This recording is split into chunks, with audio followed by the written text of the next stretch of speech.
Okay, well, thanks for coming out to the Roundhouse this afternoon. Of course, I know you know a little bit about what this project is. We're basically just getting a little bit of the history and, people's memories of East Wilson and kind of the city in general.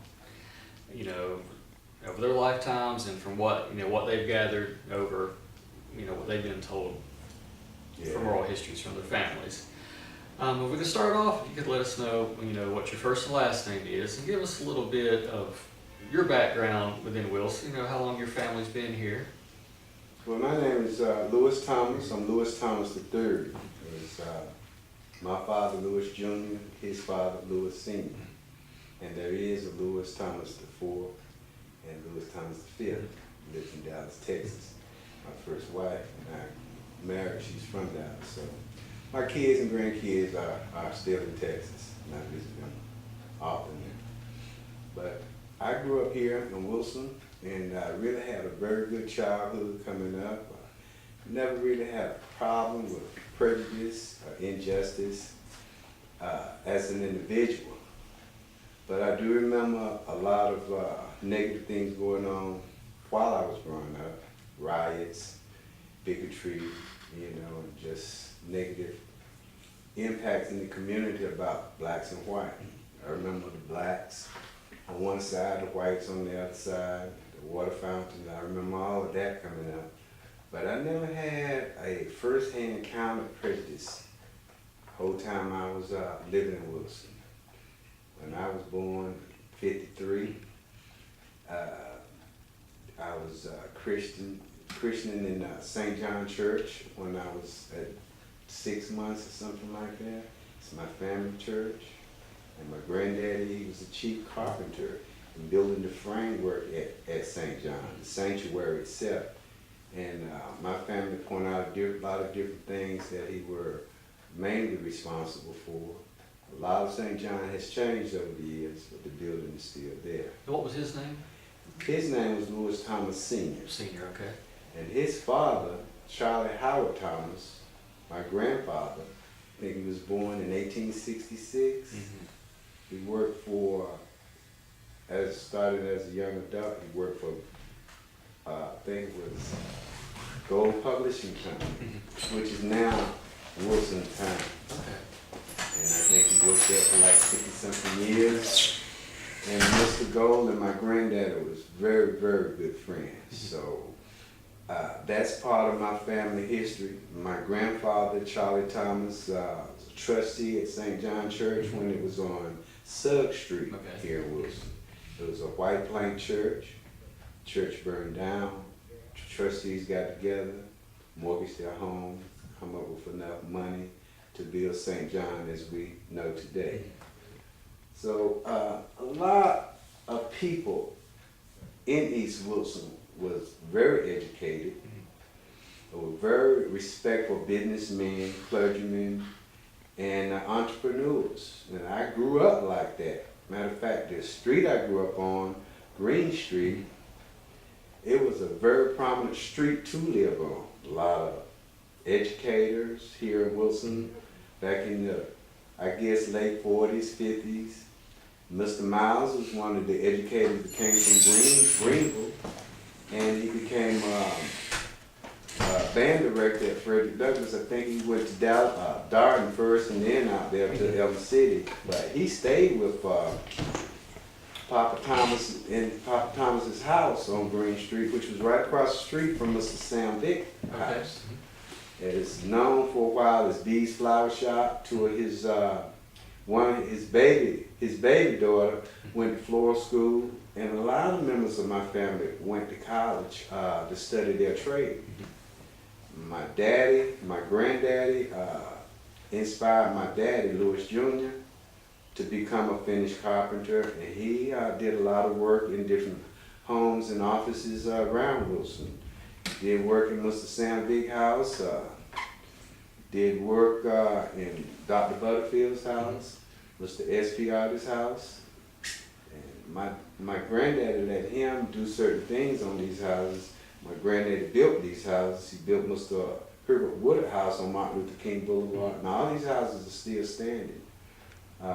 Darden Funeral Home, it's not standing now, but my granddaddy also built that for the Darden brothers. What street was that located on? It was on Nash Street, On Nash, okay. almost the corner of Nash and Pender Street. Okay, all right. So, and it stood for a long time. Very proud of his accomplishments. And my grandmother, my grandfather, Lewis Sr., his wife, Lily Jane Thomas, she went to school, she went to college to become a cosmetologist or a hair designer. She took that beauty culture class. At the time, it was a lot different than colleges and what they study now. But yeah, she went to college also. Now, all of us had the same opportunities as far as education. Most of us did go to college as kids, coming up. I have a sister in California, Brenda Simmons Sears, who is a PhD in education.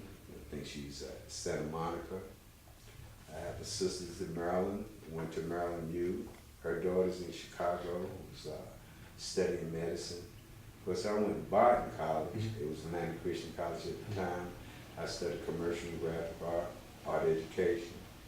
After that, I went to Wilson Tech, and I taught there for a while, and I moved to Dallas. That's where I met my first wife in military. And once we got out of the military, we got married. She came to Wilson, and she got a degree in psychology. So it sounds like education was instilled in y'all very young for everybody to, to get an education. Oh man, they put so much emphasis on education and religion. All East Wilson. I mean, they had kids come to our house on Sunday morning to go to church with Sunday school. It was very important to stay in school and to go to church. Those were the two basic requirements of every kid in East Wilson. We had to become educated. And at the time we did not understand why. We had to be so much better. Why did we have to be so much better? We never understood that until the later years in high school. When we decided we did want to go to college, we did want to pursue the military or whatever. I did. I stayed for 5 years, which was a great experience. And I think every young man should at least experience a couple of years in the armed forces. And perhaps women too, but I think it's a special duty to defend your country. Just like I think it's very admirable to work within your community.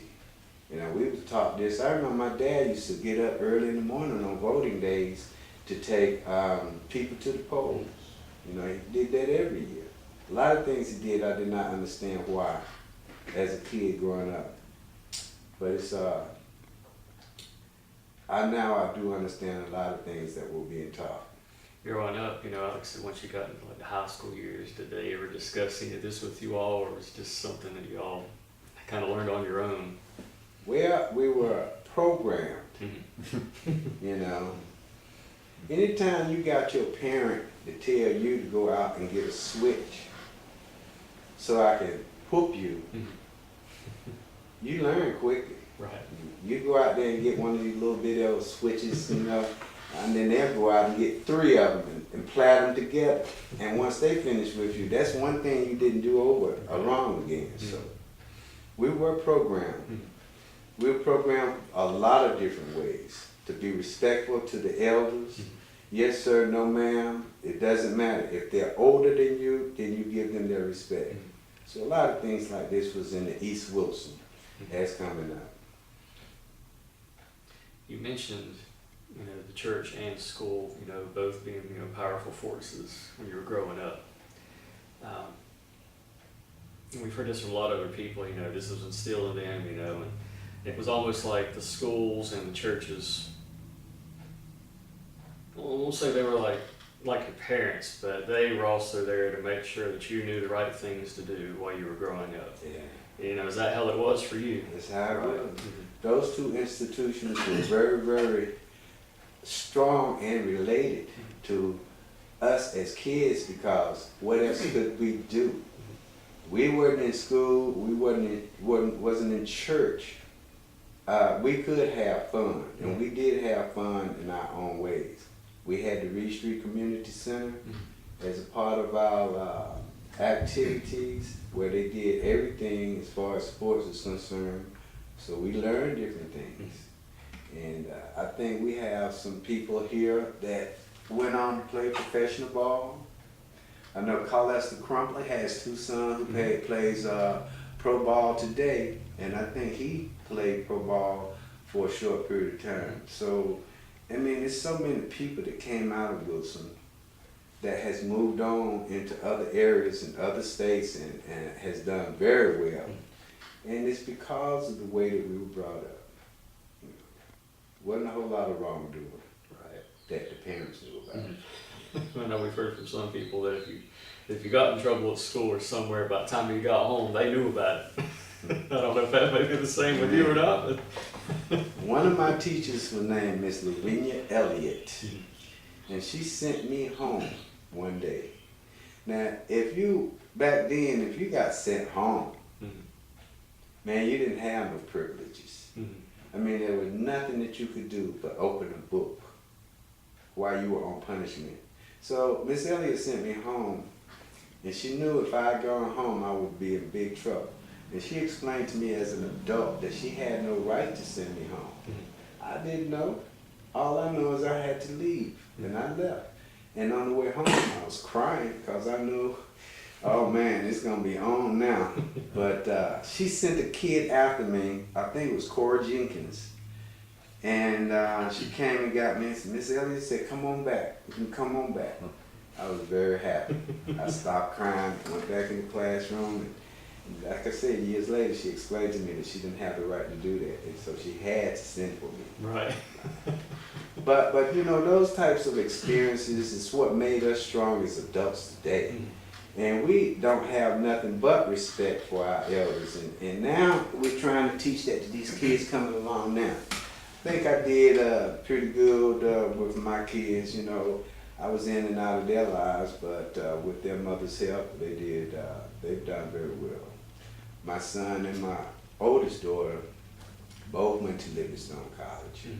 And my youngest girl went to, did the same thing as my grandmother, cosmetology and beauty culture and all that kind of stuff. So I'm really happy about the way things turned out. It sounds like you see a lot of repeating, because you mentioned, people in carpentry and then like the cosmetology. I know you're into the arts and stuff like that yourself too. So yeah, I've been I learned a lot from Atlanta Christian College. I learned a lot from that institution, and I became a production artist for theater, movies, and film. I've done quite a few movies. Did Stomping at the Savoy, one of the Ninja Turtle movies, What the Deaf Man Heard, Virus. We came to Wilson to do Love Hill a while back. And I've been to a lot of different states working on movie projects, TV commercials, and theater work. I work with the Art Council here, the Borkin Center. I teach, I'm like a community artist here, and I teach at SAY Save a Youth, Reed Street Community Center, and sometimes in the summertime at the Art Council, teach calligraphy and drawing and stuff like that. Being involved in the community the way that you are, is that something that was instilled in you as a child, or you just kind of did that on your own?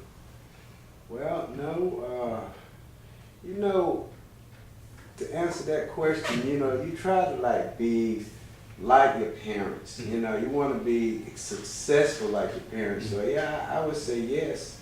We basically trained to try to do well, try to excel in different areas. I knew I did not want to be a contractor like my parents. My uncle, his brother was a concrete man. My grandfather's brother, Uncle Elton Thomas, he was a concrete man. My daddy's brother, Uncle Charlie Howard Thomas, he was a bricklayer. And he was in the Navy. After that, he came and started laying bricks. Now, see, Mr. Freeman was also a military man. And after he came out, they used to build little small homes and stuff for some of the servicemen that were getting out of the military. And there were a lot of people contractors around here that did the Hammond brothers. They did a lot of bricklaying work and stuff like that, working on people's homes in East Wilson. I remember Mr. Wright used to live on Green Street. I remember him riding a bicycle to go do carpentry work. They had a long box with all their tools and stuff in them. Just walk to the job. You know, Wilson isn't so big. And they went across the track and did a lot of work. Like Mr. Freeman, you can look at his stuff. His style is basically the same, the stone, and that's the reason why those people on the other side of the track sought him out, because he was the best they could do that. And our parents taught us, whatever you do, be the best. Right. So if you're going to be a hobo, be the best hobo out there. So whatever your accomplishments were, you had to excel in them. So my thing was, I didn't want to be a contractor, but I did learn the trade. Now, I've done a lot of things as far as, you know, adding on to houses, turning back porches into rooms, closets and stuff like that. But I only do that if I have to. Right. I'd rather draw pictures, do art, and so that's pretty much what I enjoy. Now, let me switch gears here a little bit. You said you're born, what, 53? So you graduated from high school, early 70s. 71 to Fife, the first year of integration. So I graduated from Fife High School, which was an experience that I truly enjoyed. How was that experience? They told us when we left Barton High School, you guys go to Fife next year. Do not embarrass us. We want you to make us proud. Be on your best behavior. And whatever you went through here at Barton High School, you amplified it times 10 at Fife. That first year of integration was a lovely transformation, because I knew some of the students that were there because I was already working. I worked at M&W grocery store. Mr. Pete Well, his son, and I was friends before integration. Matter of fact, we were friends. I worked there at least 3 years. Never had a problem with anybody. And I still admire the Wells family to this day for their encouragement and leadership. Because, you know, even though I was working for someone then, I had to learn how to be responsible in an employment. They taught me very well, and they paid pretty good. So I stuck with that after high school. After that, I did join the military. You know, it's a thing about going to college and not doing your best, making the family look bad. So I decided I would go into the military and let the military pay for my education. So just in case I did not do well, my parents couldn't say nothing negative. Right. But I'm sure they would have anyway. What service was it that you went in? I went in the Army. Okay. And I was a radio operator draftsman. So I worked at Headquarters Command. I drove the Jeep. We had to go to the field so that I could operate the radio for the commander. And if I wasn't in that capacity, I was working inside S3, which is communications. As a draftsman, I did training charts and stuff like that while I was in the military. This was pretty much like the post-Vietnam War era when you were there. Well, when I went in, Vietnam War was still going on, and I thought I would be going to Vietnam. But before I finished training, they said ceasefire. So they did not send any more troops there to fight, just to retrieve soldiers and equipment. So I went to Germany and stayed there 3 years, which was a totally different experience. Everything was different. Women, houses, highway, Autobahn, everything was different. And I thought it was a great experience. It was in a different country. I learned a lot, traveled over there, stayed there 3 years, came back, and I had to do 18 months. I re-enlisted one time. So I had 18 months to do in Key West, Florida, which is absolutely paradise. And learning about Big Daddies, Ernest Hemingway, the Gulf, the hurricanes. Really, the hurricanes we had in Wilson that's coming up, but it's nothing in comparison to being the one in Key West, Florida. Stuck out there in the middle of nowhere. In the middle of nowhere, the tip, the end of the United States.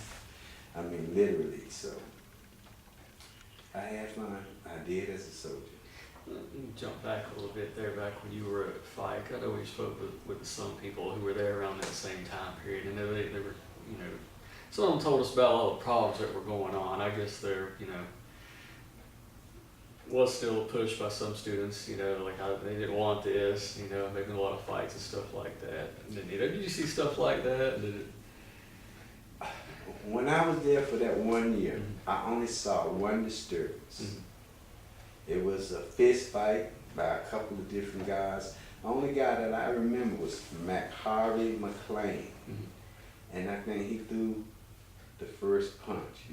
Somebody painted a South Carolina flag on the lunchroom step.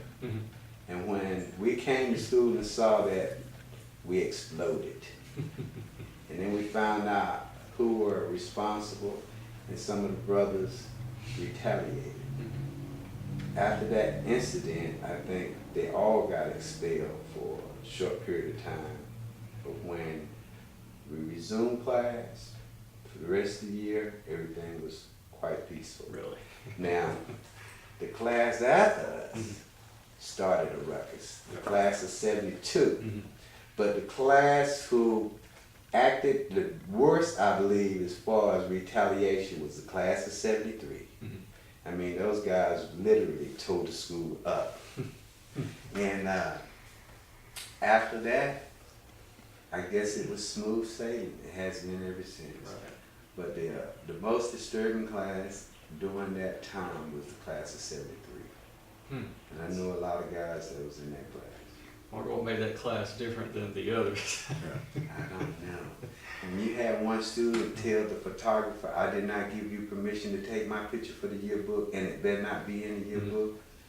Stuff like that. Right, Yeah. right. Yeah. Now, I know you said, you know, you were in the military, and after you got out of the military, did you come back to Wilson? Oh yeah. I came back to Wilson. When I was in Key West, Florida, I met this girl, Luberta Dade, from Dallas, Texas. And we were stationed down in Key West, Florida together.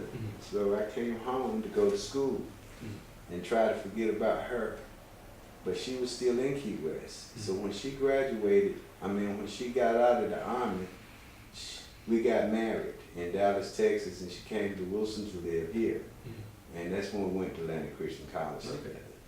And so when she got her degree, we left Wilson and went to Dallas. And I stayed there 17 years. That's a long time. It's a long time. Coming back here, I'm sure this area was a little different. It's a lot different, but I enjoyed coming back home because that's when I was working in as a production artist, motion pictures. So I did my little run in that, you know, and had fun doing that. I worked in Virginia, Florida, California, Texas, here in North Carolina. When you came back, did you see any, you know, big changes within this community, or are they just kind of subtle changes or whatever? Well, you can see progress going just about every year. When I came back, I saw a lot of things that were different. But prejudice stayed, and it still exists here in Wilson. I mean, it's not just prejudgments against color. Wilson is still prejudiced against everybody. And when I say that, I just mean they really don't care. It's all about City Hall. I mean, whatever they say goes. Everything they do is not right. Some things they do is trial and error. But I just don't think they treat the citizens of Wilson with a lot of respect. They just don't care. And now that part hasn't changed. As far as being openly prejudiced, I never really, only thing that I can remember that was so negative was that when the Klansmen decided to march, you know, black people in Wilson did not take kindly to that. I mean, they even got somewhat violent in a couple of instances. When was that, Lord? That was back in the 60s, you know, 63 when President Kennedy died, was assassinated in Texas. I remember black people in Wilson, man, was crying like somebody in their family was dying, you know, had died. I mean, the community really loved President Kennedy. And I think they cared a lot for Johnson also, because when you hear your parents talking about what's going on economically or politically, most of the times they made you listen. So a lot of us coming up, we had to know current events. We had to read the newspaper. They didn't have anything to do with high school. I mean, no assignment. It just was just in the house, in the home. Remember how it was when Dr. King was killed? Yeah, that was a very, very sad time also. You know, that was different though. You know, that was what we would say one of us. You know, after all, you know, all of his accomplishments are still very much alive today. It's Rosa Parks, Raph Abernathy, a lot of those guys back there, even Jesse Jackson with his dashiki on, he was back there. And you know, we were basically made to realize and understand what was going on. This is history. This is part of your history right now. So I'm thinking mostly all, cause you know, as coming up, my friends, they knew the same stuff that I knew. You know, they knew what was right, what wasn't right, and how we were being treated in different instances. But we realized, you know, as a black race, we realized that it was up to us to make changes. You know, I don't never remember my parents and them submitting. You know, they was always very proud and very, very strong. And when I say my parents, I mean all of East Wilson. I mean, you do something way over here, before you get home, your parents already knew. And we didn't have cell phones. They just, I don't know exactly what the communication, I don't remember them beating on drums or nothing like that, but in reality, when you did something wrong, you might end up getting 3 different whoopings. From the neighbor, from your mother, from your grandmother, from your father. I mean, you were gonna get it, and you knew you was gonna get it. So that's just the way it was. I don't guess anybody in your family was, I guess, old enough to participate in the marches, were they? Oh yeah. You have some. Yeah, my oldest sister, Dolores Jean Thomas, she did some marching. I had cousins that marched in Durham and that went to Central University back then. You know, when the boys wouldn't get up off of that lunch counter in Greenwood, in Greensboro, my family was all into that. You know, they was pushing for it, promoting justice and all of that. In the front 4 lines, fighting for equality. So it's just been a way of life. Yeah. But we always had friends across the track. My family always had friends across the track. And there were a lot of families like that because, you know, although Wilson was very prejudiced, way back during the day and all of that, before my time and all, they did respect the black man. They did respect East Wilson enough to get an understanding that they had to work together in order to meet some type of equality. I'm sure once his marches started, they probably wouldn't say anything publicly, though, would they? No. No, I don't remember none of that. No. Whatever was said in their presence. But we had leaders that were so dynamic and so outstanding that the few problems we had were more of police problems. Police brutalities, injustice because they could do it. We had 2 black officers, 2 black, there were more than 2, but I remember Hank Williams and Doug Parks. I think they were the 2 first black detectives. And to hear some of their stories, about how things were back then. And then there was a police officer named Algernon McNear, who was also a police officer. And he wrote a book that I think might be interested to you guys about the differences that were going on both sides of the track during the time that he was a police officer. He has a book out it's called No Justice, No Peace, I believe. It's very good reading, and it tells a lot of things that perhaps should not have been told. And I think there was some kind of conflict about some of the things that he wrote, about some of the people he wrote about. But you know, Was this talking about some of the other officers? other offices in West Wilson, the communities, and all of that. So you might want to read that book. And there's some gathered from other interviews. Just I guess when they had like those first 2, 3, or 4 police officers, you know, they were only told just to patrol a certain area in East Wilson, and it was kind of gradual over time, where they finally let them go over into West Wilson and, you know, other parts of the city. Yeah, times were changing. Right.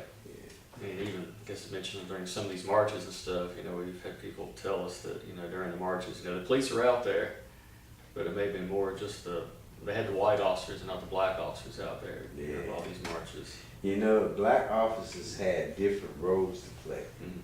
I remember saying sometimes in the beginning they weren't even authorized to carry weapons, so other than a nightstick. Mm-hmm. I had a brother that was a police officer here in Wilson, Randolph Thomas Howard, for about 25 years. Really? Yeah. He had a successful reign. He was stationed at the bus station when they first completed that bus station. The old bus station was during the reign of prejudgment times, where they had black and white bathrooms and stuff like that. Yeah. But yeah, I had quite a few family members that were law enforcement, educators, you know, and I think as us coming up, we wanted to be like or better. They said they wanted us to be better than them, and we figured we could be like you guys, you know, that might be good enough. But they insist on being better, so that's the lifestyle that we live coming up. Right. We'll jump back there a minute. And of course, you said you went to Fike, went to Barton. Mm-hmm. What schools did you go before then? Well, I went to Sam Dick Elementary School. Okay. And before then, I went to St. Alphonsus School. Really? Which was a Catholic school controlled by the nuns with these outfits on. And I tell you, man, when we went to that school, I think I was like kindergarten. It was very disciplinary type of situation. I think I remember them bending your hands over, spanking them, you know. But for the most part, I think I did pretty well. How long were you at that school? Just 1 year. Really? You know what was the reasons that you went to that school? And Well, my parents wanted me to start school. I started school, I was 3 and a half, I believe, because when I finished there, I was 4 and a half and went to the first grade. Miss Jenny Kerbo was my first grade teacher, who was close friends of my grandmother, and she's also a member of St. John Church. So, you know, I couldn't do no wrong, you know, even in the first grade. I had to be right. And from that point on, it seemed like my family knew every teacher I had. So, I mean, how can you, anything that you did wrong, they would call before bedtime and tell what you did. So you try not to do too much and get caught. So that's just the way we grew up. you mentioned you had, you know, people in your family were educators. Did you have some that taught in schools around here? Well, I had an aunt. Her name was Van Jewel Thomas. Aunt Van got her degree, I think, from St. Aug. And she was wanted to be working the gym, you know, coach or something like that. But for some reason, she couldn't get a job, so I think she went back to school. And I was trying to figure out, did she get another degree? She got another degree. I thought it was a master's, but my sister explained to me, I think it was just another degree to teach elementary education. So she was an elementary school teacher until she retired. But I think she taught in Goldsboro, North Carolina. Okay. And I had a cousin, Van Spate Williams, who had her degree in elementary education, I believe. So, yeah, we had educators in our family. We had contractors. We had people who were involved in the church. I had a couple of ministers in my family. On my grandmother's side, Reverend Coleys. It was a bunch of Reverend Coleys. That was her last name, her maiden name. So her uncles and cousins, they all were into Christianity to the point where they studied it, made it a career. So we knew very early what to respect. Right. Fast forward a little bit, I guess, to today. Okay. You know, comparing this community back when you grew up. What have been, I guess, say some of the pros, some of the cons? And I'm always looking at what integration has done, or has it done. I think integration was the key. I think everybody should get along. You know, I just cannot see as being a Christian that I would have any unjust on anybody. You know, it's not just me, it's just a way of life. We love everybody, even our enemies. You know, when you go to the white man's front door back in the 60s, or maybe even the 70s, I'm not gonna go further back than that, but he'll come to his door and he'll come outside and close the door behind him to see what you want. But the difference with where I grew up is if he come knock on your door, my parents always and neighbors always let him in the house to conduct whatever business. And so differences like that is what we recognize most of all as you know, being differences as far as different types of family structures. So, I mean, that's just one example. But there are a lot more. But right now, I think the most important thing, and then, is to unify, to be one. I mean, we just one people, one race. What does color has to do with it in order to just get along? You know, I don't have no problem with nobody anywhere.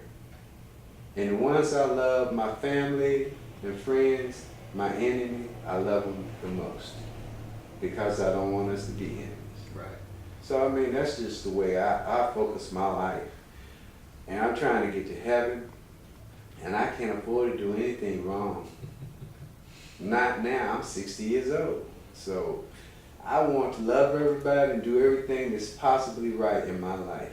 And that's the way I live every day. So, that's just me. But Wilson has changed a lot in a lot of different ways, and I think most of them are for the best. So, although they still prejudiced down in City Hall, some of them are my best friends. You know, I can name some. They might not appreciate it, but, you know, I try to get along with everybody. I don't need no enemies. I like to think not, you know, that I meet no enemies. Right. So some of those people in City Hall, I guess they're still playing the game, doing what they have All to it do. is, man, a game. Right. You know, it's a lot of stuff that's gone on the last few months that I know about. You know, some of it I don't agree with, but, you know, that's just the way it is for now.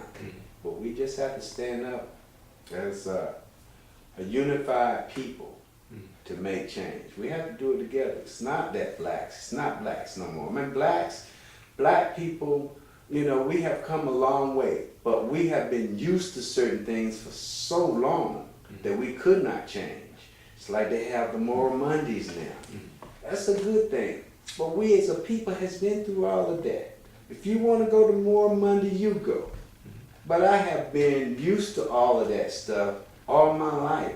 And I have known generations of people trying to change that. These are just the people now. Jesus Christ did not just started to exist. You know, we've been knowing about him for over 2,000 years now. And a lot of us accept Christianity in different ways that we love the Lord. We love our Savior. But don't act like it's something brand new. It's been around for 2,000 years or more. So we realize there's certain things that what we have to do. If I'm trying to get to heaven, there's the things that I can do and no one else can do to get me there. This is what I believe. I believe that heaven exists. And so that's why I like to spend eternity. Right. You know, a lot of people say, oh, you know, I got friends that don't believe Jesus Christ is our Savior. They believe he's just a prophet, like Mahatma Gandhi or somebody. And I say, I don't know none of these people has ever raised someone from the dead. If you cannot accept Jesus Christ as your personal Savior, then I think you have a problem. They think I might have a problem. But I'd rather die and go to heaven believing in Jesus Christ than being in their position and they find out there is a heaven, that Jesus is our Savior after death. I don't know. I don't know about that. I don't know what might happen. Right. It's just the fact that this is the way I've been taught all my life. And this is the way I will die. So you have sounds like a very good outlook on just about everything. Kind of. Well, I'm not trying to fool anybody, but I do try to stay focused. Right. Although they say I have post-traumatic stress syndrome from being in the military, I like to think that my faculties are all right. So I'm just going to continue to do the best that I can and not forget where I come from. Right. I think you mentioned something about, City Hall. They're going to do what they want to do. And I know here, in the past 10 years or so, we've seen a lot of development in the city, way on the western end. All this end over here really isn't getting anything. Do you feel that's something that's needed, or they're ever going to get there in this area? Yeah, they'll get here. I mean, this is East Wilson. This is where they tend not to care that much about. But, with the progress that's going on, even with legislature, even with City Hall, you got people that's on the board of City Hall now that they really are trying to do the right thing. But when you have so many that are pulling against that, it's hard to get equality. It's still a work in progress, and we have good people, really good people on the city council now. We have good management for the city of Wilson. My problem is, why is our electrical bills so much higher than anywhere else in North Carolina? My problem is, why you can't be qualified for certain jobs when you meet all the credentials. I know you got friends and family members that you want to hire first, and that's what's still going on. And they even hire people from other counties to come to work here, City Hall. So City Hall has a lot of work, but it's nothing that you can do. You just can continue to vote, and I encourage everybody to do that. That's the only thing that we can do at this time, I believe. Get the right people in office. That's going to help everybody. Right. Do you feel that they don't care, or they're just focused on other things? I think it's that they want to keep it all for the city council. It's a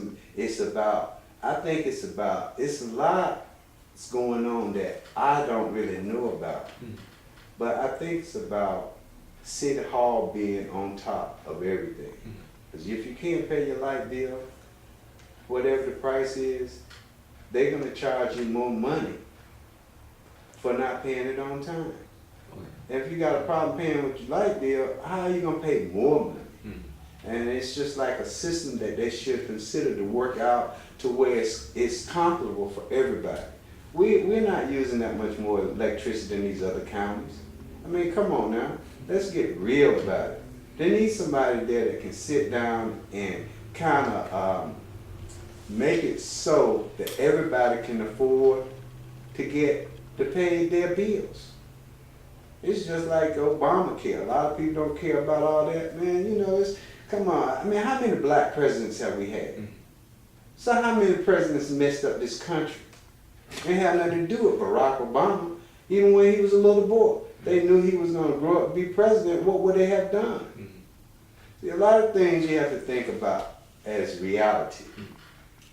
Man, we just human beings, all supposed to be each other's brothers. I just don't understand why some people cannot just see that. A lot of them can see it. George and I have been brothers for a long time. You know, and we welcome each other with open arms almost at the beginning of our introductions. And that's the way it's supposed to be. You don't look at a person's skin color and prejudge them. You got to know something about the person if you're going to try to do any type of assessments at all.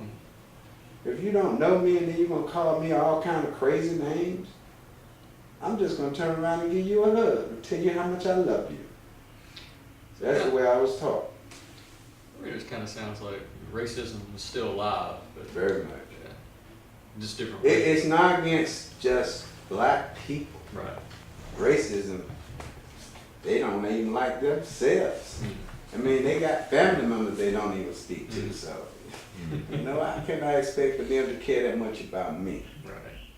But, you know, I let them know that I understand and I can teach you a few things if you're willing to listen.